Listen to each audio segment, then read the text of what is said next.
Good morning. I'm Merrick Masters. Today is September the 4th, 2024, and I'm here to provide you some information about the UAW's situation with regard to the Federal Monitor. This is an update. I put it in the UAW Organizing Watch playlist because it has implications for the United Auto Workers appearance of corruption to current members and future members and may therefore impact its organizing capabilities.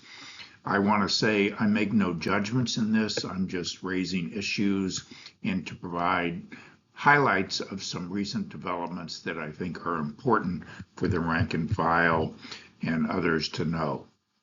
We'll cover the federal court appointed monitor's 10th status report, a little bit about the internal audit cultural assessment, which was done, reviewing key findings and major recommendations, and then I'll highlight some concerns I have about the potential overreach of the monitor. Again, these are concerns that I'm asking that be addressed by those who are in the know about determining what happens in the future.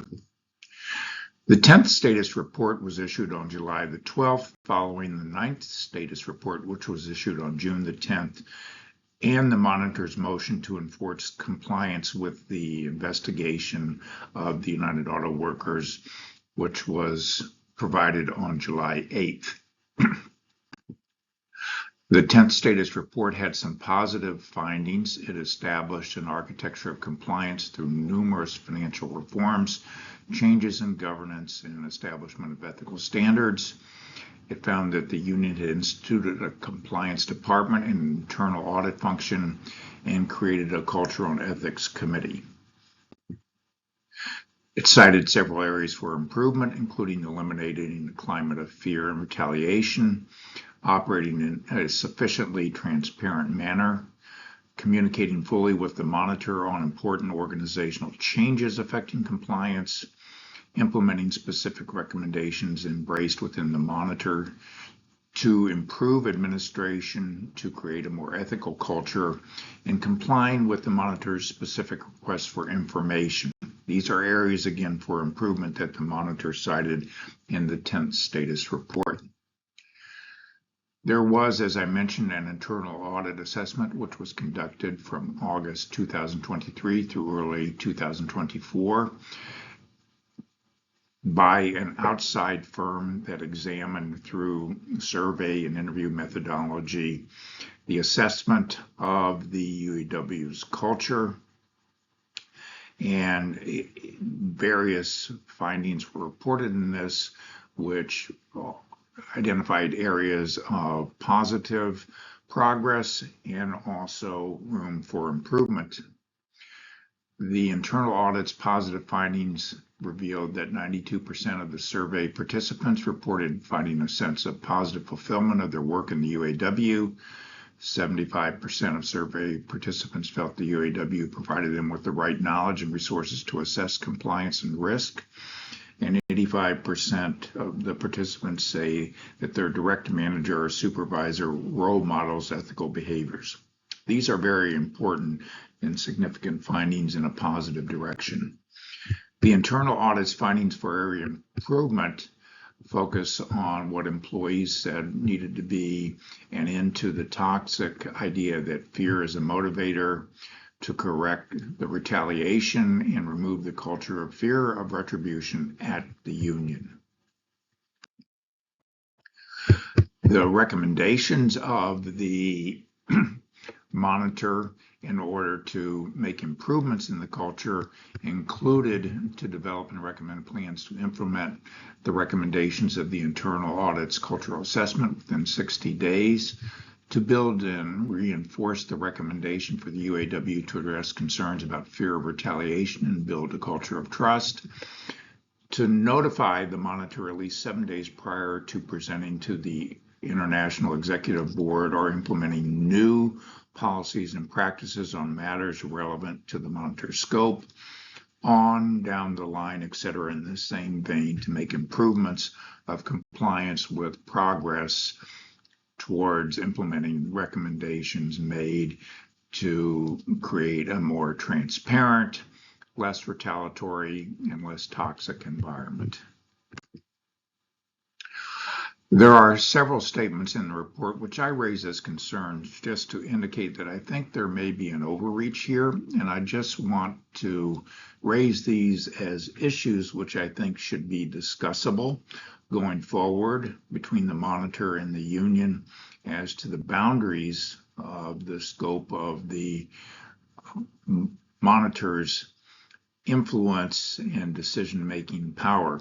I raise these because, not to say that the monitor is doing anything improper or illegal under the arrangement by the court, but to suggest that I think that boundaries need to be established about how far a monitor can go in shaping a union's culture, because that involves direct control of the union, and I think that it's important that unions have an independent role to play and that they retain control over establishing their culture as long as certain things are not being done unethically or illegally.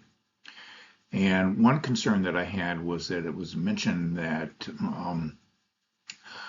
a recent cultural assessment conducted by the union's internal audit function uncovered remnants of the culture that still exists in the union. And they stated that union staff members reported that they feel a strong sense of mission and purpose-driven employment, and they gain a sense of personal fulfillment in their work.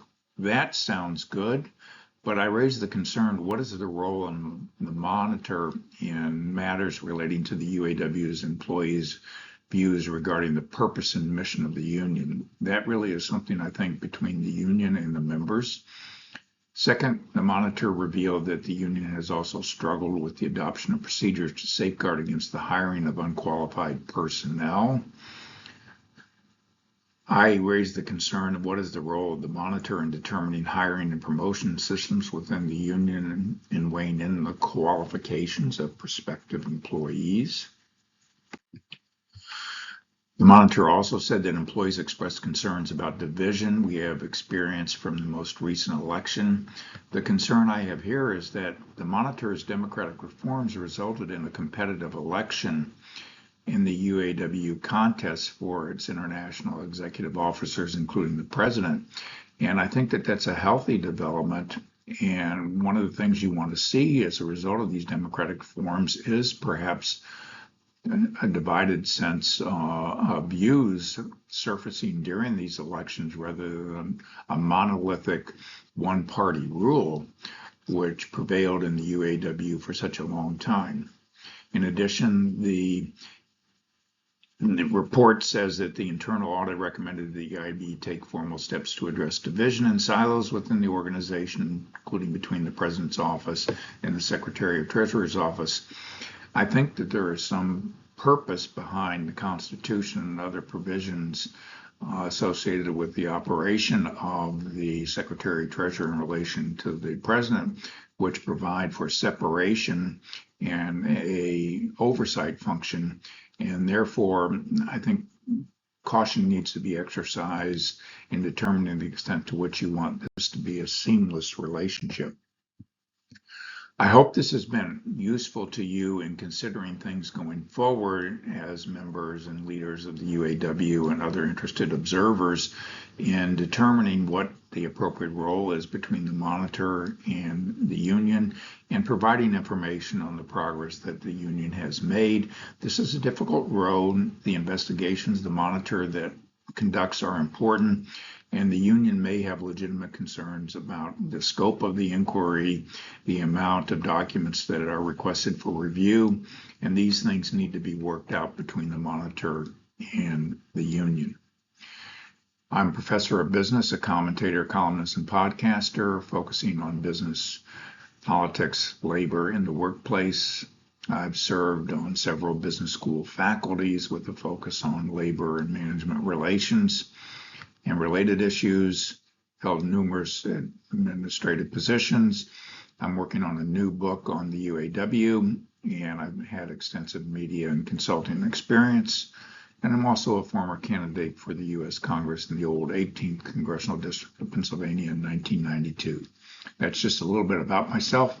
Thank you and have a good day.